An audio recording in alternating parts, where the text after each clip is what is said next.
So best friends got each other's back. We used to cruise around with a bass to the max. Everyone in school while I was in the lab, cooking up some beats that would turn into tracks. High school chillin', I was on a mission. I had bigger dreams of being a musician. Teachers always talked but I couldn't seem to listen. I lived in a fantasy land, they called it fiction.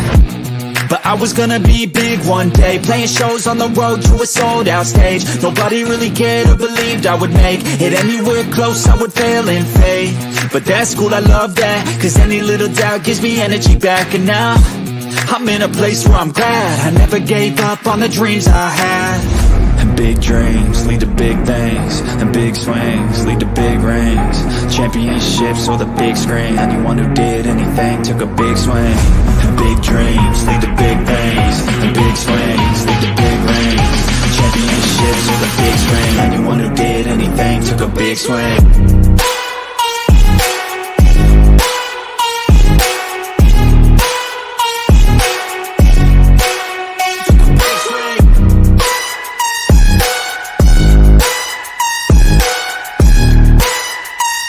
Yeah, let's go.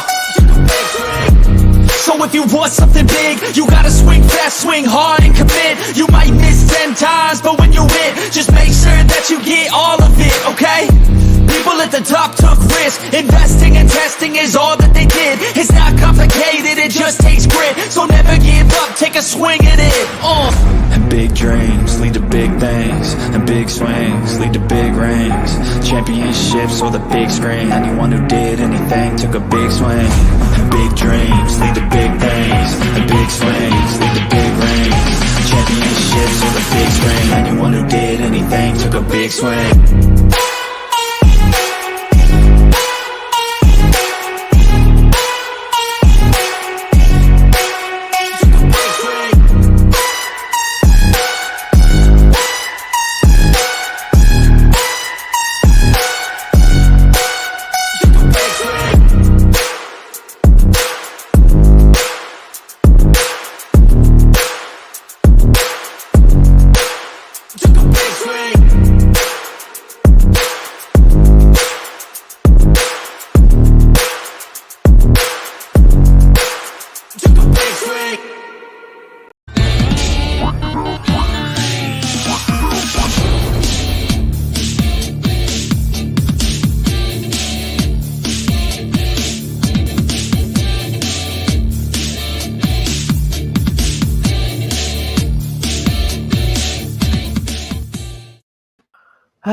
Hey guys, what is up? Welcome to the Pick and Roll Podcast, episode number 66.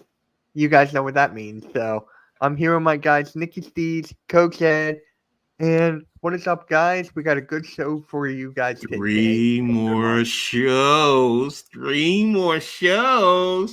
you go, Coach. There you go. How you doing, Nicky? Great. There you go. There you go. What's up, everyone? It's the coach. It's Coach Ed, the sexiest fat man that you guys will ever know, here to get into the talk, basketball talk. Let's go. Alrighty then. What is up, Wesley? How's it going? Tony, what is up, man? What is up? Let's just get this started, as Coach said. So, they announced a Hall of Fame class for the 2024. And I like this class. You got Chauncey Billups, Michael Cooper, Simone Augustus, Jerry West, Herb Simon, Doug Collins, Bo Ryan, there we go, Walter Davis, Charles Smith, Dick Barnett, Harley Rain, Michelle Thomas, and Vince Carter. They didn't put Vince Carter on here. Which, how do you feel about this one, Coach? I'm very interested. Chauncey Billups is one who, most people always said he's not a superstar. I know people who've always said they don't consider him a top level, Hall of Famer in a sense. And I'm like, yes, he is. He's definitely one that, you should be respected. Now, Michael Cooper, that goes back to my days when I first became a basketball fan in the 70s, and I was a Lakers fan. And here was the little skinny guy just flying with Magic Johnson, and Magic giving those lookaways, and he's going in for those dunks. Now, my question to you in terms of Charles Smith, because What Charles Smith are we talking about? Because please don't tell me it's the Charles Smith who was playing on the Knicks. I think Because it is that one, isn't it? oh my Lord, if that's who What? it is, oh my gosh. Oh my God! As a Knicks fan, nah, man, nah. As Knicks fans, we think about him getting his damn shot blocked by when he had the opportunity to just go up and slam it, with full force, man. I don't know. So going to Simone Augustus, her days at LSU, then going into the W, man, that girl was straight up fire, man. Seriously, she's definitely a legend, and they all are well deserved. I mean, Dick Barnett, what can I say? As a Knicks fan, I thought he probably, and I know most people didn't see him, but I studied him, and I thought he should have been in the Hall a long time ago. But hey, at least we're getting him in now. So, it's well respected. And Vince Sanity, like you said, man, what can you say? He put Toronto on the map. Yeah. Mm-hmm. So, and not just Toronto, he helped re-elevate New Jersey, because New Jersey did take a little spin downwards, or they were starting that way. But then when he got traded to the Nets, man, I mean, the things that he was doing with the Nets with Jay Kidd, I mean, it's just, I mean, they're all well deserved. I could sit here and go for days. I'm sorry, go ahead. In terms of relevancy, he helped bring the Nets back, but they went to what were they, a second round elimination or a first round elimination? Mm-hmm. So it's like he brought them back to relevancy, made them more exciting, but didn't get them. But it's kind of considered disappointing because they didn't get back to championship for him, because that was the initial expectation. Exactly. So for me, I like this one. I do. It's just, did McGrady get in yet? No, he didn't get in. mm-mm. No, I don't think he will. Maybe he will. Who knows? But And Jerry West, that's a good one, because he as a player's already in, but now as an executive, he was there during the Pat Riley years in the 80s. Wait, what? And he pulled off the trade, remember, for Kobe with the Hornets, where he gave the Hornets Divac. Mm-hmm. Yeah. I think this is his third time getting inducted. I think. Yeah, the logo. Mm-hmm. Yep, that's right. And Cooper, he's kind of an interesting one, because he's a bit of a forgotten player on those Lakers teams with Magic, but that's debatable. To the average fan, yeah, you're right. No, to the average fan, yeah, he is one that most fans don't think about. But if you really follow the Lakers and you know their history, you know how important and impactful he was to the Lakers. Not just running with Magic, but his 3-point shooting, and then on the defensive end, he was the one that guarded the opposition's best wing or guard player. So, but yeah, if you followed the Lakers back then, Cooper, Michael Thompson, Superman, Kurt Rambis. I mean, Norm Nixon back in the day before he got traded. What's his name? What's his name? Who was the Nets head coach too? Damn, why am I forgetting his name? Oh, I know what you're talking about. I forget his name, but I know what you're talking about. Yeah, he was actually traded for Norm Nixon. These guys, yeah, Jerry West and Cooper. To me, they epitomize the Laker culture. Yep. Yeah, and Doug Collins, he was a terrible coach for the Sixers. He was a good player, but he was not good for the Sixers. That's all I got to say about that. Yeah, they haven't really had a good coach in a long time. Yeah, you know better than me. Now we Larry Brown. Now we do. 4 more shows to 70. What are you talking about, Ed? Well, if we're counting this one, yes, it's 4. But if we're not, since this one started, 67, 68, 69. Yeah, that's 3. Man, your Lakers are the Lakers are not looking good right now. They are not looking good. Yeah. So, Bo Ryan, Devin Harris's college coach. Really, I never knew that. Yeah, Devin Harris was at he was at Wisconsin. That's right. Oh wow, you learn something new every day. Thank you, thank you for that. All right, so Hall of Fame class. Can't wait for the inductions. I'm going to be watching it, maybe live streaming it. Who knows? But with the next thing, it got all of us up in the air with Bronny James declaring for the NBA draft, and he's still in the transfer portal. So for me, I'm just like, okay, he's not going to get drafted. Maybe, oh my God, Coach, really? Maybe in the second round, late, if the Lakers just want to grab him. But I think he's staying in the transfer portal. Coach, how do you feel about Bronny declaring for the draft? Staying in the transfer portal, and I was told that LeBron's best friend is the head coach at Duquesne, so he might end up there. So I'm like, okay, he needs to stay in college though. He really does. Does he need to step down a level from going to from a Power 5 to a mid-major? That might be good, but in the end, when it comes to basketball, if you can play, you can play. It doesn't matter the level. So. Well, I didn't even know that his best friend is the head coach at Duquesne.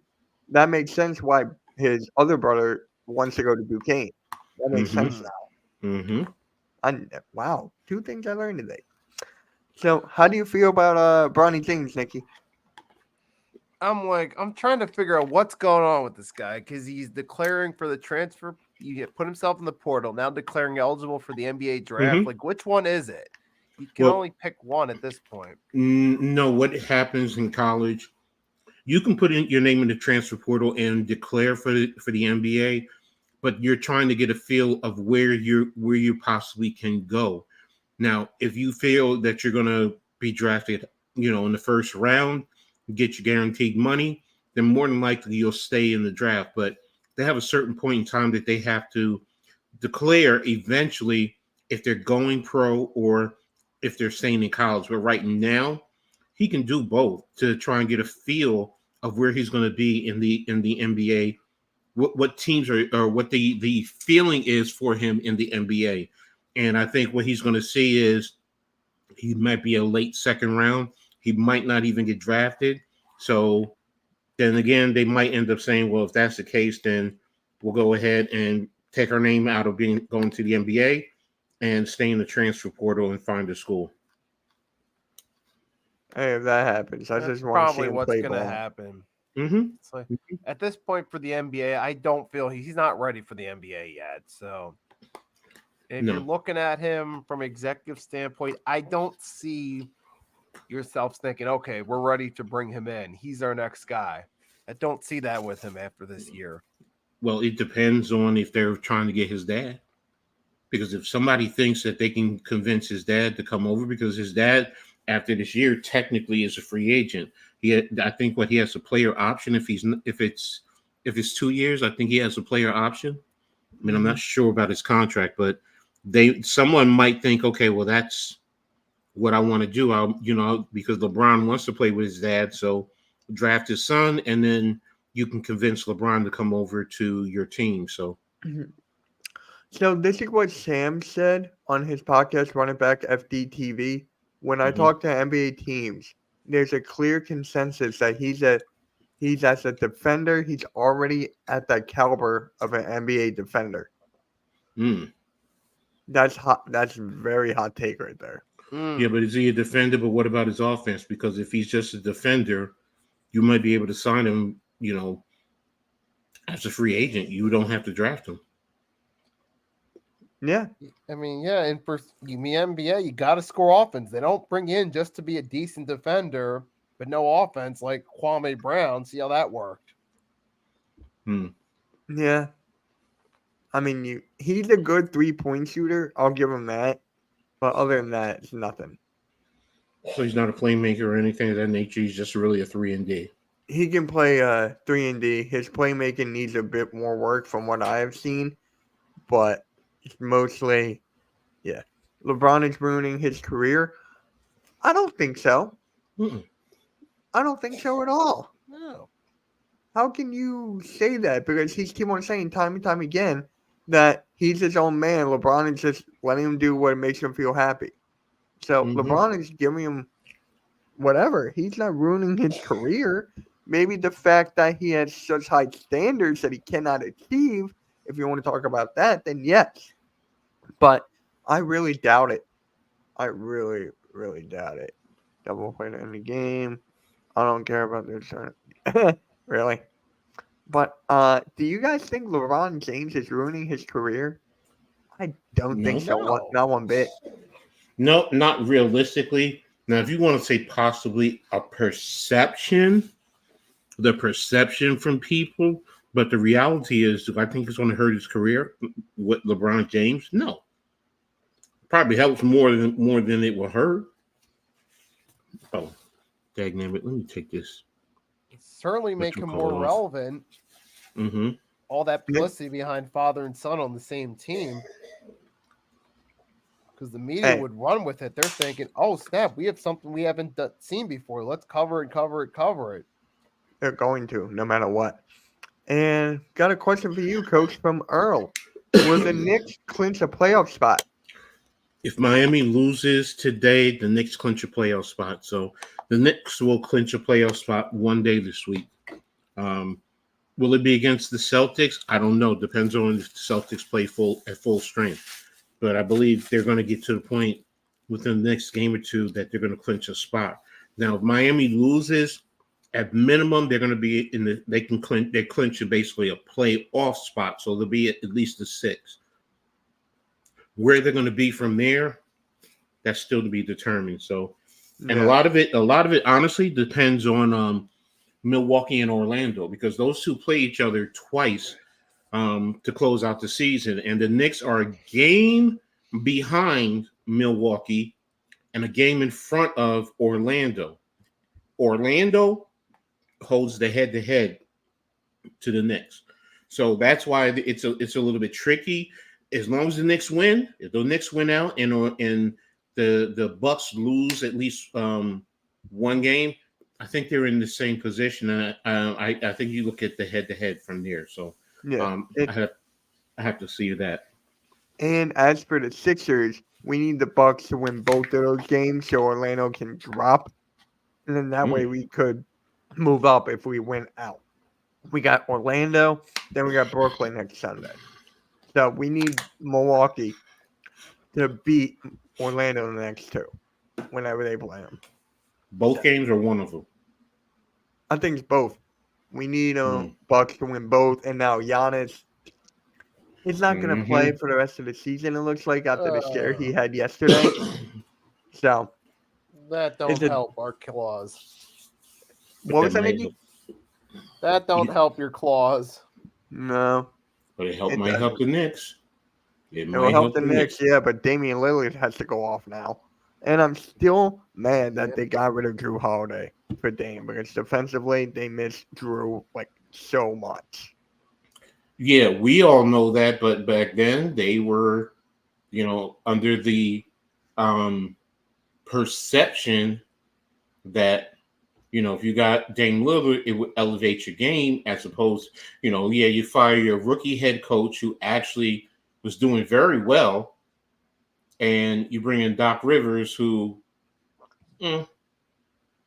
it's not. Yes, he has the name cachet, but other than that, what else is he bringing? I mean, how they've been barely 500 since he's been the head coach.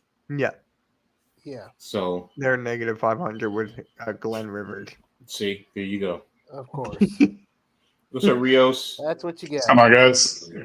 What is up, Rios? We were just talking about how Bronny James has declared for the NBA draft and is still in the transfer portal. Your thoughts? Well, I think Coach brought up a good point in the group chat a couple weeks ago. Kind of keeps his options open a little bit.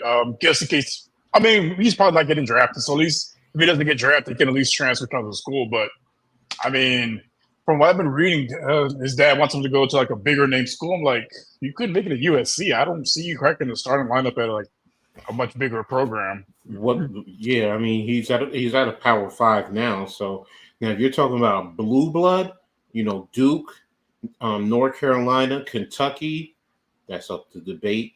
UConn, I don't think he gets in. And even if he did go to those schools, I don't think he gets playing time.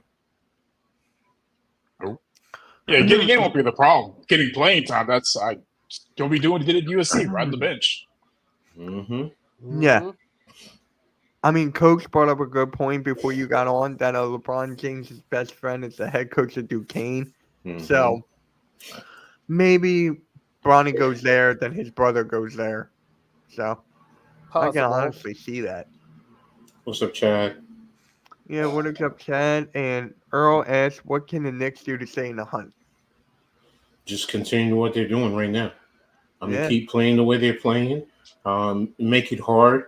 Just like there are some people that do not want to face the Sixers early in the playoffs. There's teams that don't want to face the Knicks. The Knicks are gritty. You may sit there and question whether JB is a superstar. Knicks Nation, we will say yes. Others will say, that's to be debated. But, who else do they have? I mean, they all play together very well. They do, and it's just like they continue to grow and they know what each other is doing, and it doesn't matter who. I mean, Hartenstein, Mitch at the center position, they seem to be doing very well. Precious Achiuwa at the 4. Now you brought OG back. He can play any wing position, the 4, the 3, even the 2. So he brings great defensive ability. He can hit those corner threes. I mean, DiVincenzo lights out when it comes to the 3-pointers. Of course, JB, you have McBride, who, when he's in there, he's playing with a lot of confidence. Now, Bogdanovic, he seems to be up and down. There's moments he brings great scoring, but he's a liability on the defensive end. So, overall, and then Coach Tibbs with his defensive, awareness and putting guys in the right position. Josh Hart, I can't forget him.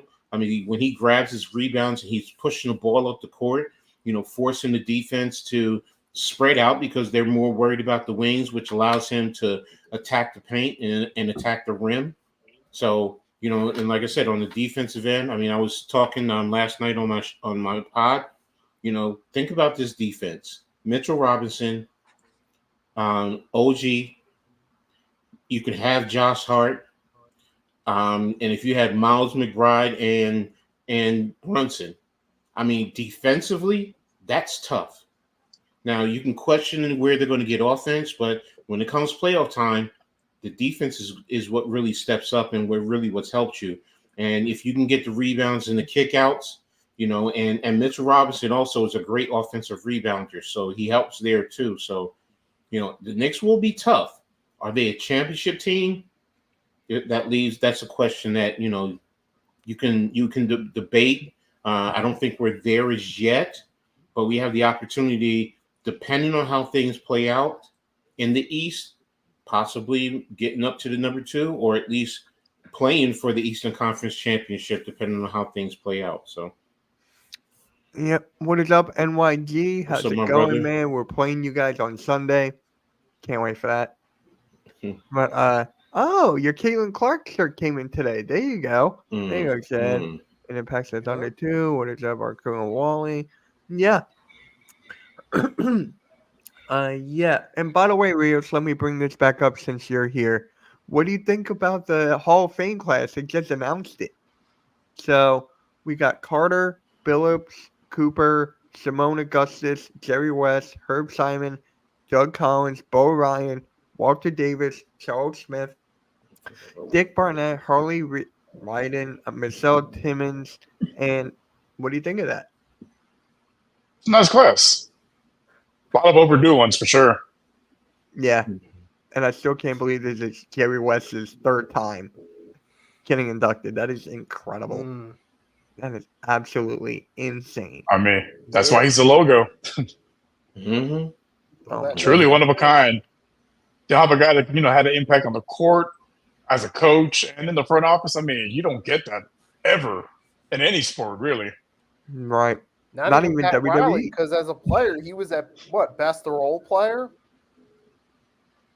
Who? Riley? Yeah, he was a player, but he was not a star player. No, he wasn't a star. Even when he was playing at Kentucky, he was a role player there. I know they brought him in from New York out of high school to go play at Kentucky, and he was part of that last all white class at Kentucky. But he was I think he was okay he was okay at Kentucky and okay in the NBA. I don't recall anything that stands out about him. So, what did NYG say? Charles Right. Smith just. Yeah, hold on. NYG. I said the same thing. It's please not talking about because what Charles. That's the only Charles Smith that I can think about. And if that's the Charles Smith, I'm like, really, Mister That was Kent hilarious. can't go up and dunk it and getting your shot blocked by the Bulls multiple times. Come on, man. Yeah. So Daniel believes that Wemby will get Defensive Player of the Year. I don't see it. No. Who you got? Couple Gobert? reasons. Yeah, because basically defense means you stop the team from scoring. His team gets outscored by a lot. It's kind of hard to make an argument to give it to him. Your team has a losing record. Your team gets the most points. It's like tough argument. Yeah. I mean, we'll see. Will Rudy Gobert get it for the third time? Or will they give it to a rookie? We'll see. But I think they're going to give it to Gobert. I honestly do, even though I want Wemby. And Wemby, Rookie of the Year, of course. What is up, I mean, AJ? How's it going? Magic that's make pretty it out much of the a first lot. round? Depends on who they're playing. Yeah. Yeah, it depends on the matchup. Depends on if they're playing, who they're playing. If they're playing Magic. us, they're losing. If they're playing the Knicks, probably they'll lose.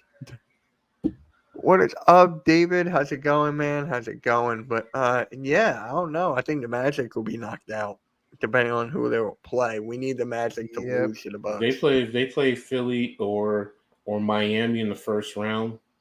Now, if they were playing a team like Indiana is a team that I don't think anybody they play, yes, they score. They score like crazy, but we all know playoff times, defense steps up. And, how are they going to handle that type of situation? Because defensively, they don't. And, you're going to sit here and you're going to rely on Obi on occasion. He's too up and down for me.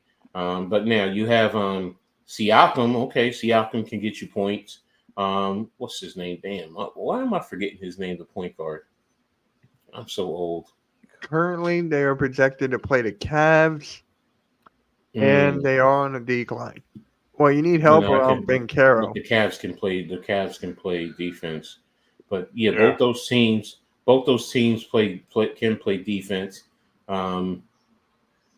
Who's going to stop Donovan Mitchell? Isn't one of the Wagner brothers out? Somebody was just talking. It was on the Spaces. I think, they were talking about one of the Wagner brothers is out, and if that's true, if it's who's the one that starts? It's Fran and who's the other one? Come on, Mitch. You're a Michigan man. You should know this. Yeah, I should know this after what happened to my Michigan Wolverines this year in the college basketball. Jeez. No, but if this Wagner who starts is out, I don't know. I mean, because teams are going to just pressure and try and keep the ball out of Banchero's hands, or pretty much, you'll even give them the Zach Edey treatment. Let him do all the scoring and take everyone else out of the game. Yeah. Yeah, we shall see. Well, speaking of big men, Joel Embiid actually got signed by Skechers, and he's the head of the basketball department. Nikki, what are your thoughts on that? Obviously, it's a big step up for them as a shoe brand now that they're gotten into basketball. And they're not really that big of a sports brand either, because even they got like a few golfers, a few baseball players, but they haven't really done anything to make a huge splash. This is their first chance to make a big splash and get more notoriety behind their name, maybe get a few more sales off their shoes. I think it is good for them, and it's a big step in the right direction, because Julius Randle, he's got a name, but he's not really going to move the merchandise needle. Embiid does it far more. Yeah. Coach, how do you feel about Embiid signing with Skechers? For me, Skechers is always going to be. When I think of Skechers, I'm always going to think of Howie Long. Sorry, oh, yeah. Joel Embiid. I mean, I get it. I mean, for the younger generation, I get it. I'm older. I remember Howie Long. Big number 75. I know what he used to do and how impactful. And most of this generation knows him from being on Fox NFL, pregame shows, but you don't remember the player. I do, and he was just as big as Joel Embiid.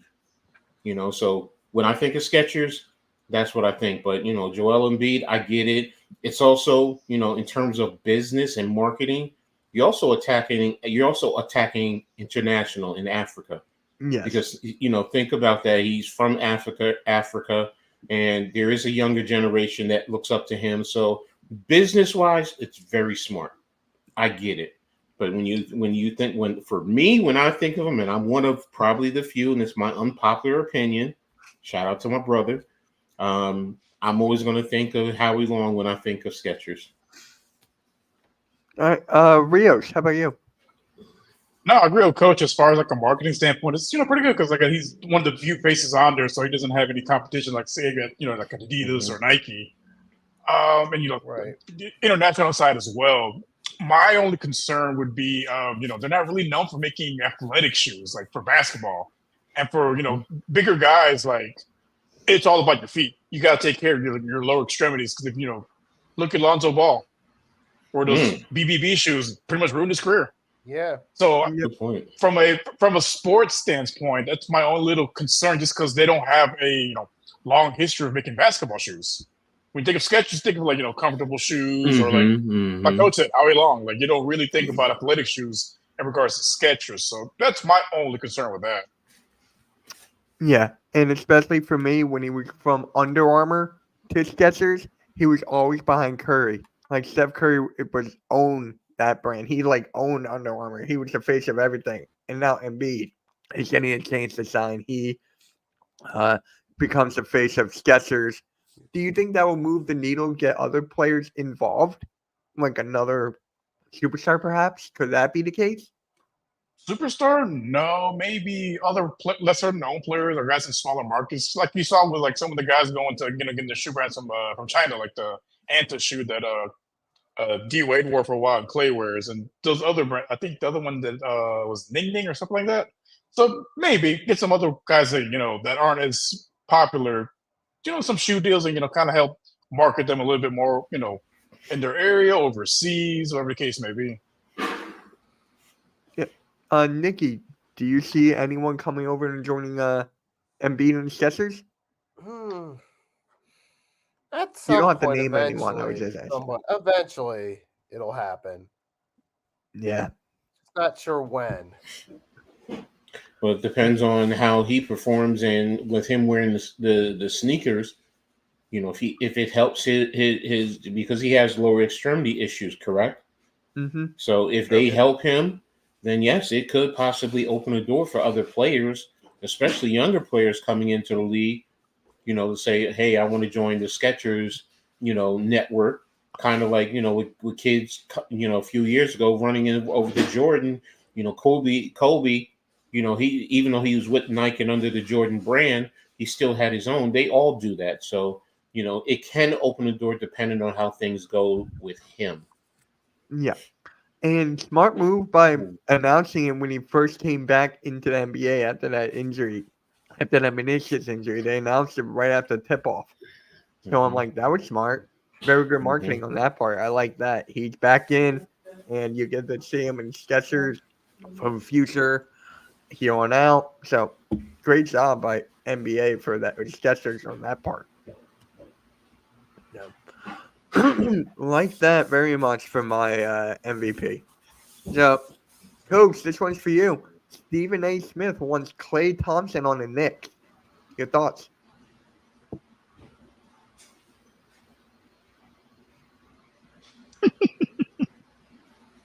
I mean, I get Klay Thompson. I get the name, the cachet. I understand his intent, but no, Klay Thompson is past his prime. Can he help the Knicks? Yes, but is he going to help them to win a championship next year? I don't know. Do you have a lot of free agents? Like yes. I mean, we have to. OG number one is a free agent technically. They're going to re-sign him. You wouldn't have traded away quickly and Barrett without the opportunity of knowing that you're going to definitely sign him. So, the talk is, he's probably going to sign for close to 40 mil, so, okay, that's fine. Bogdanovich, I think, he has an option, I believe. They can pick it up to keep him, because he's probably going to be a chip if you're looking for a superstar. Who else is a free agent? Burks is a free agent.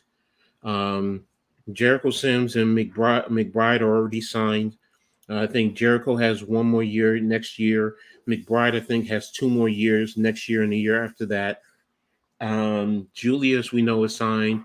Brunson is signed, even though he's eligible for an extension, like a max extension. I don't think a super max, but a max extension. Randall is signed.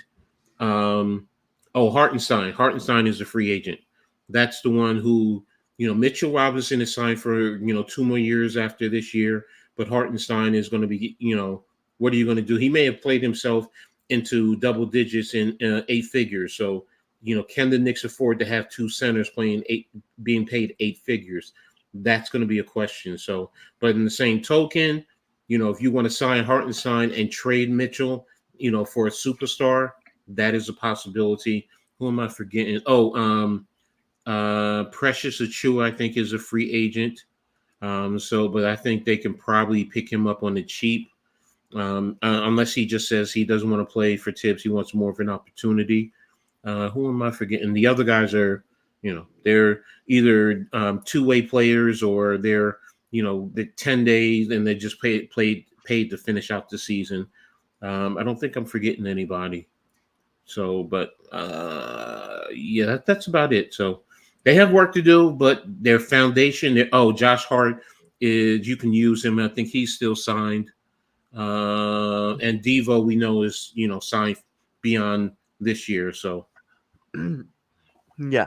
The good thing about Klay Thompson is that he doesn't need the ball. Like, he can move off ball, he can shoot the 3, and he will be a good third option, not just for the Knicks, in my opinion, for my Sixers as well. I feel don't like think for he my would be a Sixers, third. he could be used right with Nick For the Nurse there. Knicks, third option on offense. I mean, I get it, but that means if you have first and foremost, who's he going to supplant? Because when Julius comes back, you re-sign OG and you have Devo. Where is Klay going to? Is Klay going to come off the bench? Now, if you're saying coming off the bench, okay, but if you're talking about starter, is he going to supplant DiVincenzo or OG? I don't know. I'm sorry. That's something we gotta see. Like for the Sixers right now, with Buddy Hield, he's just coming off his slump. I know we just traded for him. Klay Thompson's a better shooter than Buddy, and we need that with Embiid down low. So I'm just saying for the Sixers, I would take it. No, I get you. I mean, I'm not. Number one, it depends on the money, and number two, where you're going to use. If he's coming to the Knicks, he's going to come off the bench. I'm sorry, he's going to come off the bench unless you have especially if you get a superstar. Say you get someone like Donovan Mitchell. I mean, for argument's sake, because that's who a lot of Knicks Nation wants. Like I said, he's not going to start over OG. No. And you wouldn't start him over Donovan. So is he going to come here to come off the bench? You have DiVincenzo starting. DiVincenzo is playing lights out. So yeah, he's playing great. He needs to get paid. So that's my point. So yeah, but I was just saying for Klay, if he comes off the bench, I can give you like 12 to 15 off the bench. Now, if he's coming off the bench to do that, I would take him over Bogdanovich. Yeah, I would too. But now it's going to be about the money. That's why I understand Stephen A's point. But that's why I'm sitting here, I'm like, well, if he's coming here to start, who's he taking? Because that's the first question you have to ask. Who are you taking out of the starting lineup for him? Yeah. I don't think Leon will make that move. I don't think so because he built this team from the ground up. He grabbed all those Nova boys. He grabbed like OG and stuff. He built this team right. So if you guys get Klay, I don't know. That chemistry might go down. It's not a good fit, kind of like what NYG said. And it's definitely a better fit for us. I agree with you on that. 1,000%. But I think if Mhm. Clay goes anywhere, I don't see him coming off the bench because if he's going to come off the bench, he might as well just stay in Golden State. Why go somewhere else? If he's going to leave, he's going to go because he wants to start. I agree. That's why for me the Knicks doesn't make sense. Stephen A. Here's the thing, and I get it. Stephen A. is about setting up the pizzazz.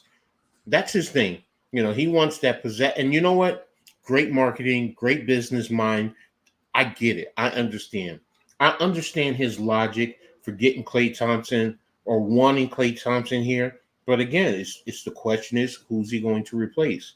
And we've all said it. NYG, he's a little over the hill. He's had issues with Golden State, defense. He's not like he was before. But yeah, he's long. But he's not as quick. Good movement. Doesn't need the ball. He can on occasion he can create for a shot. But again, he's older, and he's not as young and spry. And if you're talking about removing younger guys for him, no, I'm sorry. Devo to me is a better player than he is right now. OG is a better player overall. Can Clay probably score better than OG? Yeah, sure. But OG can sit in the corner, hit the threes, and he can give you 15 points as a starter. But then his defense is intense. I wouldn't want to remove that. So I would not want to remove that if I were you either. I'm just saying, if for you guys, Clay wants perfect to fit. leave, if he wants to leave Golden State, if he like New York, you guys are keep on saying that's like the mecca of basketball. So maybe he would want to go there to end his career. You never know. No, It all true. depends on what Klay Thompson wants. True. You're right about that. So, hey, you might be a better fit for Brooklyn, right, NYG? Oh yeah, you got the two best shooters, Clay and Ben. Oh, man. gosh. Oh, don't even get me started on Ben. No, that was just like I love that. I honestly did. He's the greatest scam artist in NBA history, Ben Simmons. He All scammed right, teams let's into get off paying of him Ben. millions Let's get off dollars. of Ben Simmons. So, Watch a few games on Get the off of bench Ben. here. I'm not on Pause. Ben. I'm pause. not on Nope, Ben. pause. Pause. All right, John Calipari is leaving Kentucky to go to Arkansas. Nikki, how do you feel about this? Let's start off with you. Yeah, with this one, I get what Arkansas is trying to do. They've had a few down years, recent years. Before that, they made it to the tournament, but haven't had a lot of luck. But then again, here's the thing with Calipari. Yes, he won a national championship. He's got a lot of wins, but he's also underachieved for the talent he's had, especially in recent years in March Madness. That's why Kentucky parted ways with him. So it's almost kind of low-key like somewhat, not exactly, but kind of like a college Doc Rivers in a way that he underachieves in the big games.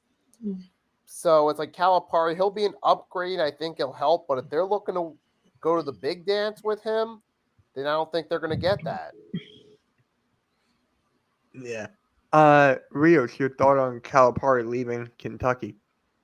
I agree with Nikki. Like, yeah, he's had some, huge prospects come to Kentucky and some big name players, and they kind of underachieved considering all the talent they had. They won a lot of games, but not a lot of national titles. Right, they had that one with AD, but then you also had guys like Cousins, to Maxey, and all the guys in between.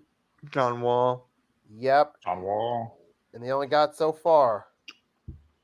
Didn't he have Jabari Parker too? Yep. Yeah. There you go. Where's he now? Because he's had a lot of big name players, and you would think they'd be a power, winning national championship after national championship, but they really didn't. Like the college men's Alabama, you'd think, but nope. That would be, the UConn basically. They've been really successful winning the national championship, much more than Kentucky has recently. Yeah, and this may have some high school top prospects go to Arkansas just to play for Calipari. I don't know. They might want to go to Kentucky, but I may want to play under Calipari. He has success. He does, not major success, but he has some success in this game. So, he did coach in the NBA too, right? Mm-hmm. Yeah. The Nets. Was it in that? Yeah. Mm-hmm. So Right yeah, that after, I think experience as well. he was there after what's his name? Who came from the Pistons? Damn. Oh, NYG, you know what we're talking about? Yeah, the coach who won the championship with the Pistons. Oh, And who passed away? Not Bill shoot. Fitch. I'm forgetting. Chuck Daly. Yeah, Chuck Daly. Yep. Thank you, Rios. Yeah, he was. I think he was there after Daly, and he took over, leaving the college ranks to go there. So, Yep. but for me, I'm gonna be honest with you. Mhm. This is a bigger indictment on Kentucky than it is on Calipari. Yes, Calipari is a factor. I'm not going to take that away, But Kentucky believes that because they're quote unquote Kentucky and they're a quote unquote blue blood. Your reality is not real in a sense. Now yes, you can blame Calipari, but Calipari was getting recruits left and right to come there. Yes, you want to debate, he hasn't won championships since, what was it, 2015 it was? 15, 16, yeah. Yeah. But, I mean, the last, 4 years he's been out early, but prior to that, he made it far. He's been to the Final Four a couple of times and lost. People say, oh, well, he only gets young players, but didn't he have an older, a veteran team a couple of years ago, and people complained about that, and he went back to, I just think at Kentucky they live at a higher level than anybody else in college basketball. They think because they're Kentucky, they're kind of under the old Adolph Rupp type of prestige, but you don't see UCLA, who had probably the greatest college basketball coach ever in John Wooden. They won how many championships? They are considered one of the blue bloods, but they don't go around with that persona. And I think that's why he left. Now, should he have stayed and stuck it out and you built this in a sense? Yeah. But I think the fan base and the other issue I heard is the NIL money. He's getting more NIL money in Arkansas, but you're Kentucky. You're supposed to be a blue blood. There's question about their facilities. Some of their facilities are not on par with a lot of the other top level blue blood programs in basketball. So this is what I mean by Kentucky. Your reality is not real because you're not living like you're supposed to be a top level college basketball program, but you want to say we're Kentucky, boast puff out your chest, but yet and still you're not putting your money where your mouth is in terms of that. Because how can as Kentucky be struggling or have limitations on your NIL, but Arkansas is willing to give Calipari what he wants in terms of NIL? You're Kentucky if that's the case. Now, if you don't want to play ball like the big boys, don't go around boasting like you're one of the big boys, because you're not. So for me, it's an indictment on Kentucky more so than on Calipari, because you pushed this man out. You really did. They wanted this man out. Why would you want a man who's getting one of the top recruiting classes consistently? 1, 2, top 5, top 10 consistently? This is good. And think about all the Kentucky kids who are in the NBA. Yes, you won one championship. I get it. It's about winning the championships. But, seriously, Kentucky, you're not spending on NIL, and that's the name of the game right now. You want to get these kids in there, then you got to spend that money. That's first and foremost. And for you to allow Arkansas, because he's going to Arkansas and taking less money. Mm-hmm. Think about that. He's taking less money to go to Arkansas, but he's getting a bigger NIL pocket to go after recruits. So if I'm a recruit, I'm looking at Arkansas now. I'm not looking at Kentucky anymore. I'm sorry. Unless you get one of these top coaches, and I can't see it. The coach from Alabama said he's not leaving. I cannot expect Dan Hurley to leave Connecticut. I'll be honest. The only way I see Dan Hurley leaving Connecticut, when he said his wife wants to be close to New Jersey, if Seton Hall, Princeton, or Rutgers said that they wanted to hire him, then that might be something that he would think about because it's in Jersey. Other than that, I can't see Yep. Hurley leaving to go there. Who else am I thinking about? Who else? I mean, I'm missing somebody as a top coach, and that's an indictment that to me on Kentucky. Yeah, exactly what I was going into before. Calipari made that school what it is. So once he is gone, someone's gonna have to fill those shoes. I don't know who that's going to be. I mean, could you? I don't see Jay Wright coming out of retirement for that. That's what I was thinking on. Yeah, thank you. You're welcome. I don't think he's gonna come. I think he's fine doing what he's doing. Mm-hmm. He doesn't need all that stress. So, who else is out there? Kevin Ollie?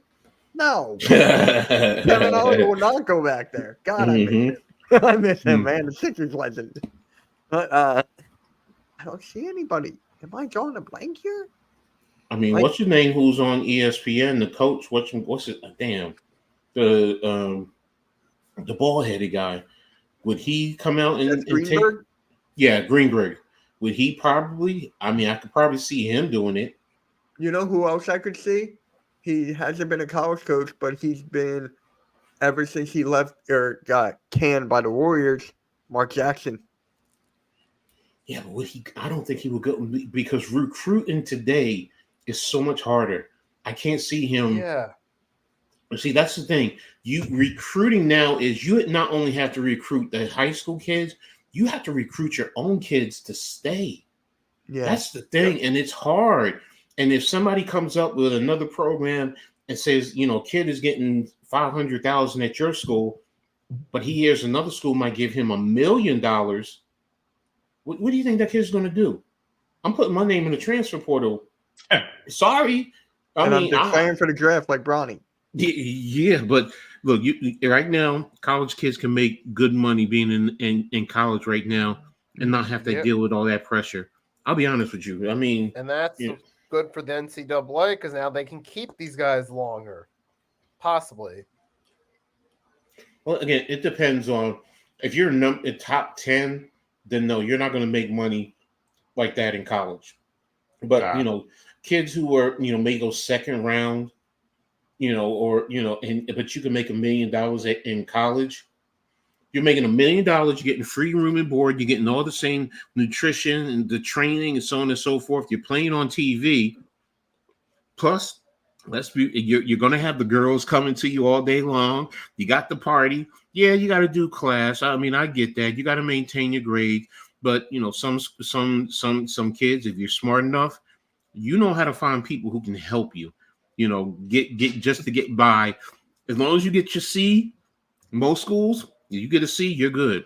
And I'm telling you from experience, it's not hard to get a C in college. It's not hard. You just nowadays they have the infrastructure set. They got systems that will check for your punctuation and all of that, errors in terms of spelling. They have systems that will check for plagiarism, literally. And then you know what? You're going to get tutors. So your tutors are literally going to almost damn near write your damn paper for you. So it's like, hello, I don't know. Yep. If I was an athlete nowadays, I would love to be in college. I'm sorry. I would. Right? I would. I can't lie. It kind of I was reminds born- me all of this technology. It kind of reminds me of the movie. I know it's a high school team, but Coach Carter. It reminds me of that as well. Good one. Yeah. Coach Carter. Yeah. That's my exactly. favorite basketball movie. I joke around and say like Space Jam, but seriously, it is Coach Carter. Coach Carter. I can't. Don't talk about favorite basketball shows because I have to admit mine is Loving Basketball. It will always be Loving Basketball. That is good. Yeah. I I haven't mean, seen that in a while, but that is good. Sanaya I used to Lake. joke around and say like Mike, but Mike, yeah.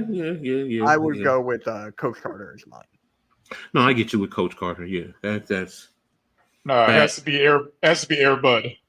Everybody, I'm kidding. Well, if we're going there, Rios. Hell, I'm sorry, Sunset Park. If y'all have ever seen Sunset Park, yeah, that was a good basketball movie or funny, and it was just like really, but it's time to get live, time to represent Sunset Park. What time is it? I still remember that damn song. all right. Go Coach, ahead, so I'm you sorry. wanted me to Coach, you wanted me to put this into the docket, and that's the Caitlin Clark GOAT status. Mhm. So Well, let's start off with you, Coach. How do you feel about Caitlin Clark go to college basketball? I have been going so much back and forth with it. I'm gonna be honest with you. Yeah. There's times when you look at, like, one of the biggest downfalls for her is she has not won a championship. A lot of the other so-called GOATs all have championships. I mean, Stewie, Diana Taurasi, Sue Bird. You might question Rebecca Lobo. I mean, we talked about Simone Augustus, Maya Moore. I mean, Cheryl Miller, Lisa Leslie. So I'm sitting here and I'm going through it. But then who was it? They were just talking about, was it yesterday or today? I think it was on Sportsmanlike. This woman has 45 records that she's broken in women in all the college sports. 45. The only thing not on her list, on her plate, is the championships. So if we're basing it off of championships, then no. I mean, Dawn Staley is another one. I gotta respect her for what she did at UVA. Coming out of Philly and then going, to the W and what she's did there, as a player. So, my point being is, when you sit down and you look at this, now Caitlin Clark has infused the appreciation of the women's game now, both at the college and now going into the WNBA. They just came out today that now Indiana, who's projected to take her, is going to be on 36 nationally televised games. So think about what this girl is doing for women's sport, because women's sports was always an afterthought. The Iowa and LSU game, high level of viewership. Against UConn, high level of viewership. The championship game, 18.7 million views, and at its peak, 24 million, which is on par with the NFL. So it's hard. Where do you classify her? Because she is great. She is, in a sense, a GOAT, breaking 45 records. She's an all-time leading scorer in both men's and women's in terms of points. So no one has gone after Pistol Pete Maravich before her. So it's like, in one regard, I get it. I get, because she doesn't have the championships. You go up against Stewie, who has 4 NCAA championships. The Diana Taurasi. You look at all these women; these are multiple championships for most.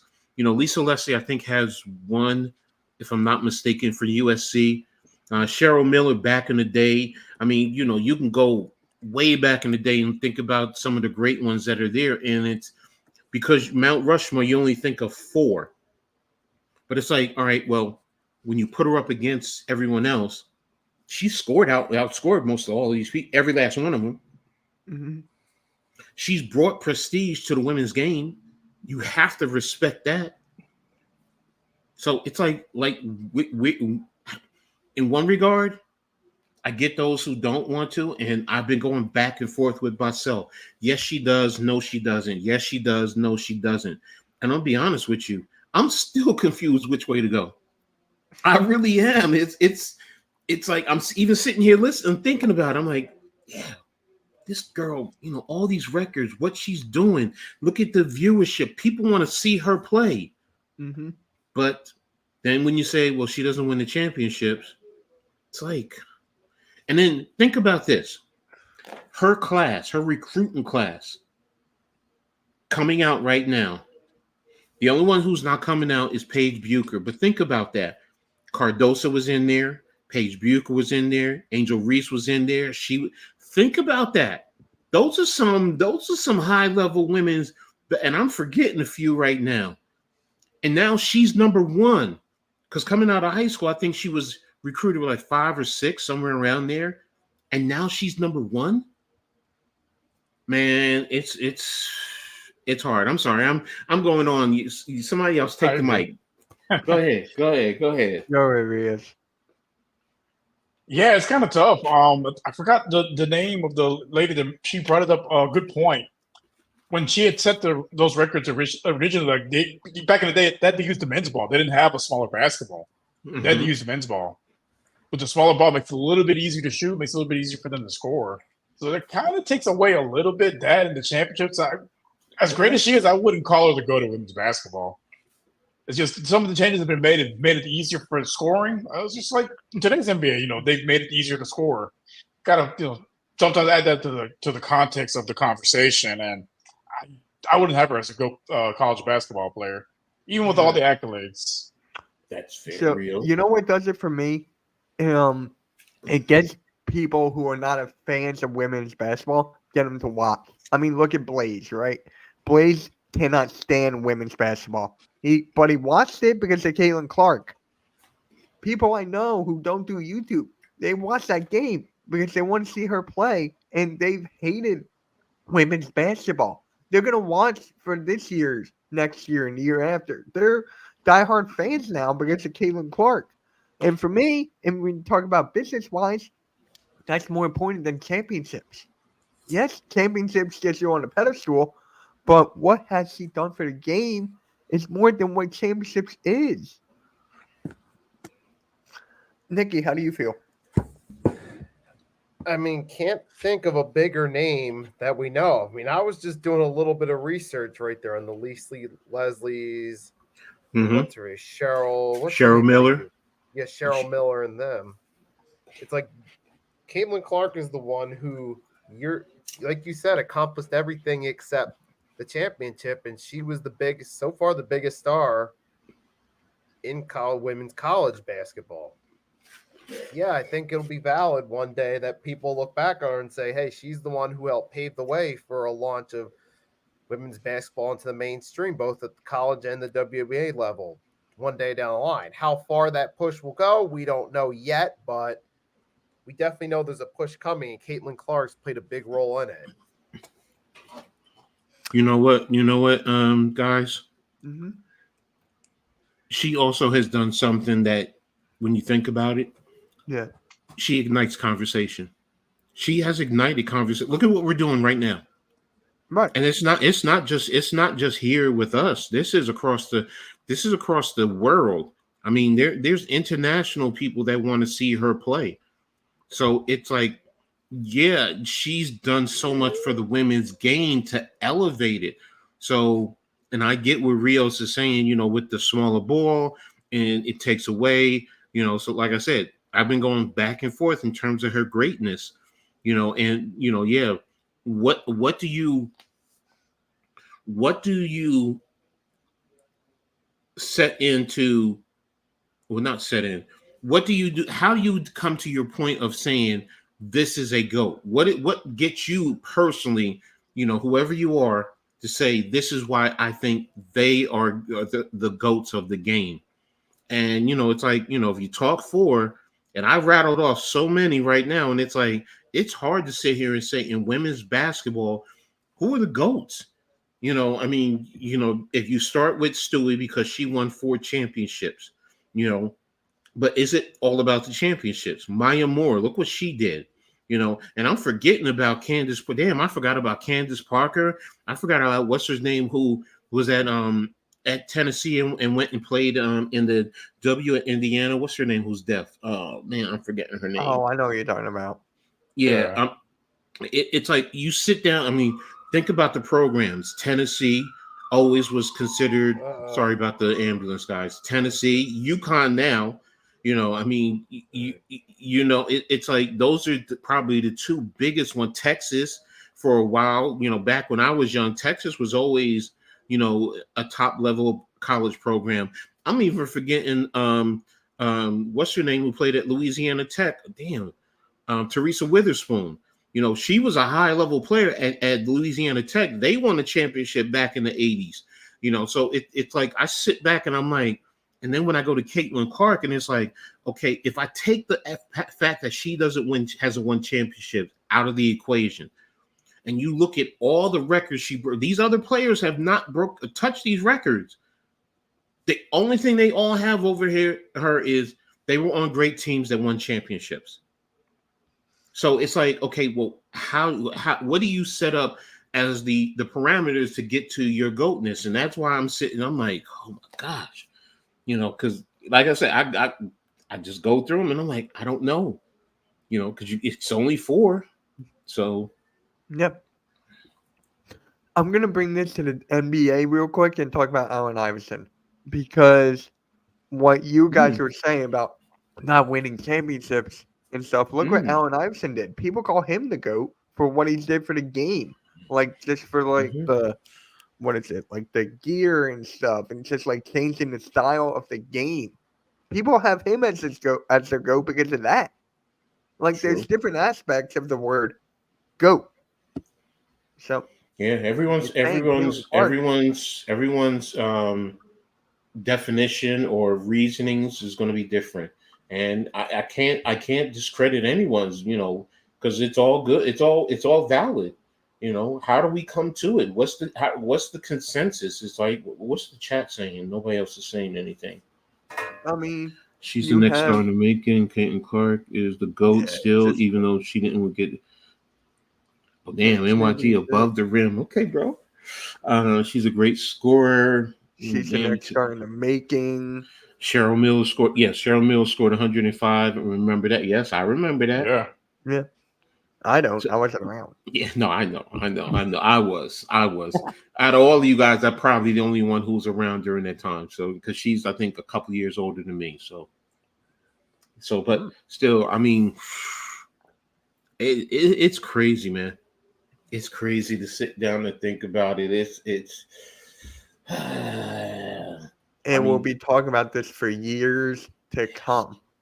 Yes. Years and years and years to come. You gotta give her the nod. Give her the nod. And a lot of people nowadays who are younger generations, they're gonna say that she's a GOAT. But when you look back in the history of it, like what you did, Coach, it's a tough conversation to have. Yes. So I don't consider it tough. I consider it fun, because I like the debate and sitting down and talking. Like Rios, what he just said, I appreciate that and I like it. And then, and I think about him like, yeah, he's right. But then, like I said, and then I think about, but then she's doing this, she did this. And then it's like, okay, for me, I'm not going to lie. I like the going back and forth with myself, because then that means, doesn't that mean there's a level of greatness to her then? Because we're sitting here, it's not easy. Or does that mean because I'm going back and forth with myself, that's even more the reason why she's not a GOAT? Because I have to go back and forth, because if you're a GOAT, like NBA, we could sit here and say Michael Jordan, number one, hands down. Some people will say Bill Russell. I'm one of those ones. Some people say Wilt, some people will not say Wilt. But when you think about the NBA, there's those who you definitely know. Bill Russell, I'm sorry, definitely. Michael Jordan. You want to debate Magic, you can debate Magic, Kobe. But we can go down Kareem. Allen, Ivan, Kareem, Shaq. But and heck, damn. Now I'm saying in the NBA, it is hard to sit here and say it, but LeBron. People hate saying that, but damn, when you sit here and you go through it, it is hard to come up with a GOAT for me, at least. It's hard for me too, but for the NBA, I'm going with Kareem. That is mine. But for the WNBA, and I need to do research and stuff, so I can't say who's to go in the WNBA or women's college basketball. I can't say because I don't watch. So you do now. And kudos to every last one of y'all who did take the time to watch the women's game, though. Seriously, I've been following women's basketball since the 80s, man. My high school days. Coach is actually going to be streaming the WNBA draft. Isn't that Monday? Monday, the 16th. Yeah, the 16th. Well, yeah, it's already set up. Coach Randy, it's already set up. I can't wait. I can't wait. Let's go Liberty. So speaking of women in basketball, Hornets are going to interview Lindsey Harding for their head coaching opening. So, For me, I'm excited by this. I'm going to bring up this tweet. I am really excited by this. So, Coach, how do you feel about this one? Oh, bro, I'm excited. I'm ecstatic. It's well deserved. I mean, she was the number one overall draft pick in the W out of Duke. And I remember her. She played for several teams in the W. Definitely hard nosed. I mean, already, she's the coach of the year in the G League for the San Antonio G League team. That says enough right there in itself. The guys have bought into what she's bringing to the table. So that tells you that she is a coach. She's a coach. It doesn't matter if you're male or female. She's a coach, and Charlotte, if you do hire her, now I don't want it to be a publicity stunt. That's the first thing I do not want to see. It's legitimately, do you think she can help your franchise? It's also good, like I said earlier, she played at Duke. So she has roots in North Carolina. So it could also draw fans to the game itself. And I think that she would do well as a coach in getting guys to play. So, because what she did in the G League speaks volumes to me to be, the coach of the year in the G League. So, but go ahead. Yeah. Didn't the Spurs hire a female coach? They had what's her name, Becky Hammond on their Becky roster. Hammond. Yeah. And she also did temporarily when Popovich I don't want to say stepped down, but he missed the game. I think she filled in because she was the assistant head coach. So she's respected in the NBA. It's just that will somebody give her an opportunity? And I think that's the problem. There's that good old boy network that they're not ready to accept a woman into the game as a head coach.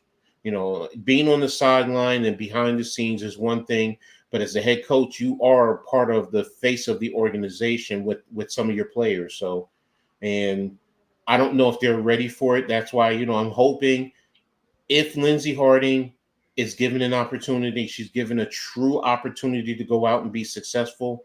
And then, it will open the door for other women to get a true opportunity, a true shot at being a coach in the NBA, because I don't see why you can't. The game of NBA, it transcends from the pros down to Little League.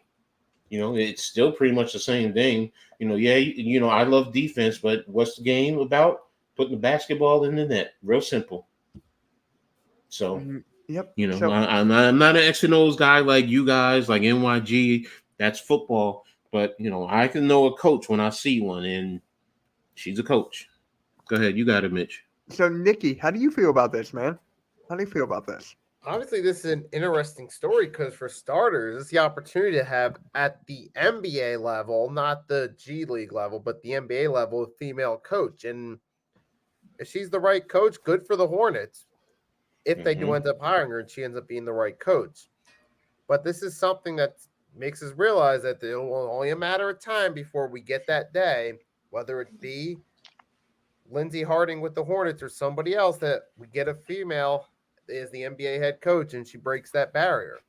But the thing we also got to consider is make sure if you're going to hire that first, make sure it's the right one, because if the first one does a poor job, that could spare or not set team's mindset back where they might not be willing to take a chance, even if it's an unfair assessment. So it's important that the first one hits. Rios, how do you feel? I'm excited about it, but at the same time, I'm also a little, not sure what the right word to use is. I don't want this, basically, there you go. I don't want this to be like the Rooney Rule in the NFL, where you you basically, you have to hire, you have to, interview a black coach before you can make a hire. I don't want it to be that where they, hey, we interviewed a woman, now we can hire, this other guy, it's less qualified.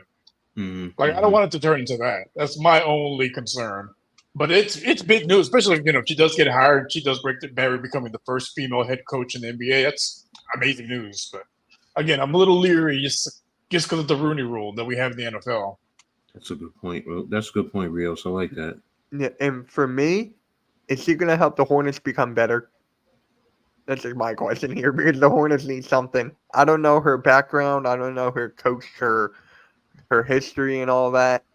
So that comes up with the Hornets. If the Hornets take her, I get to watch the game. and learn what she's capable of. So, kind of wait and see how the Hornets feel or after this interview with Lindsey Harden. Good Yeah. point. All right, guys. So that's going to conclude the pick and. Oh, wait. Hold on. Let's do the pick'ems for tonight. We haven't done that in the last couple of weeks. No. A lot of games tonight at home. I mean, Grizzlies at Cleveland. We'll go Please, Cleveland. Cavs. please. I got Cavs. Hornets at the Hawks. Trae Young might be coming back. If that's the case, I'll go Hawks. They at least got Yeah. something they're looking I'm going to play Hawks. for. Yeah, No, no. Hawks. Hey, Mhm. NYG. Oh, wait, Coach, who are you going for? I'm staying with you guys. All right. NYG. Raptors at the Nets. Oof. Brooklyn. Yeah, I'm gonna go Brooklyn on that I'm one. going Toronto. I'm going Toronto. Nikki? I don't know. Raptors. Okay. I will be streaming this game, guys, in an hour. Dallas Mavericks at the Miami Heat. Hmm. Ooh. I'm gonna go Miami on this one. I'm going Dallas. I need Dallas to win. What's Dallas seeding right now in the West? Seedings wise, give me 1 second. I They think Dallas are like the fifth. They clinched. They're the fifth. Of course, NYG is going Raptors. I'm going Miami. Okay. Because remember, Miami's though they're fighting to get to that 6th spot. So Yeah.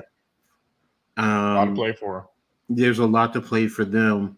I'm not saying Dallas doesn't, and this is also preparation for them to prepare for the playoffs. So I'll go Miami.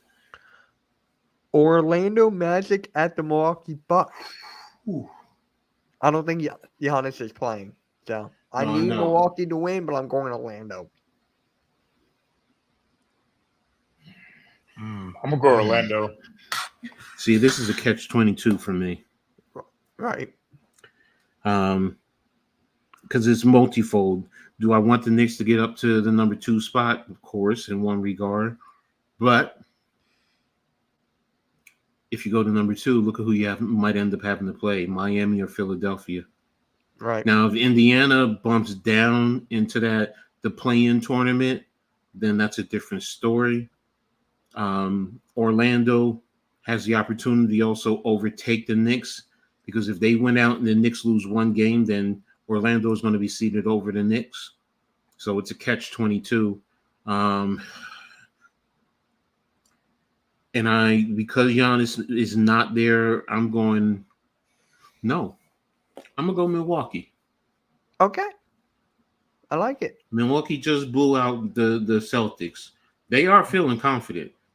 And yes, you didn't have Giannis, and you can't sleep on Bobby Portis. Bobby Portis is a nice He's fill-in. so underrated. I've been saying that. If there was an award for underrated player of the year, Bobby Portis gets I mean, it. you still have Dame. Brooke Lopez can still hit the shots from the outside. You still have a Middleton, Connington. He's still got some Cunnington. dogs So there. yeah, I'll go Milwaukee because it's at home also. Milwaukee knows the situation. They don't want to lose the number 2 seed in some regards. So I'll go Milwaukee. I like it. Watch it come bite me in the ass. Watch. Nikki, who you got?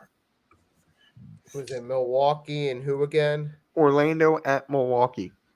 I don't know. I mean, I don't really trust the Bucks. As Giannis is out, I'm thinking the Magic might pull off the win here. So you're going Orlando? Yep. San Antonio Spurs at the Oklahoma City Well, who you Thunder. going with, Mitch? You didn't give yours. I said Magic. Oh, okay. Okay. San Antonio Spurs at the Oklahoma City Thunder. That's easy, Thunder. Thunder. San Antonio. No, I'm joking. I'm joking. Because Oklahoma City still fighting for the number 1 spot, right? Yes. Yeah, so they have something to fight for. So yeah, I'm going. OKC. Nikki, OKC. big Check. big game. Big game tonight at 10 o'clock Eastern. Minnesota Timberwolves at the Denver Nuggets. Ooh. Ooh, that's the good one right there. I wish I could stream that. Is Cat playing?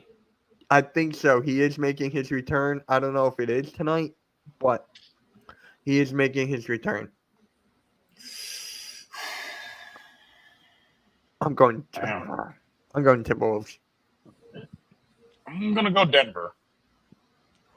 I would not be shocked if this is split. Where's Denver seated at? The 2 seed in a tie. Two, with the Wolves. Minnesota's 1. Ooh. I'm going Denver.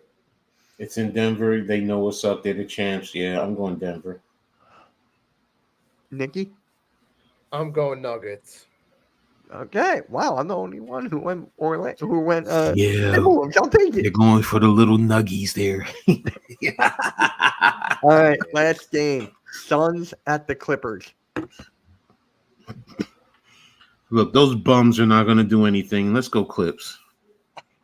With Harden making his play, doing his thing. I don't know who to go with this one. This is a tough one. They're both struggling, but I'm gonna go Clippers on this one. I think I'm going Phoenix. Nikki? Clippers. I'm going Phoenix.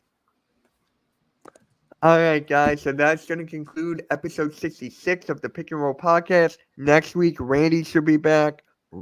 Blade should be back next week. So, All right.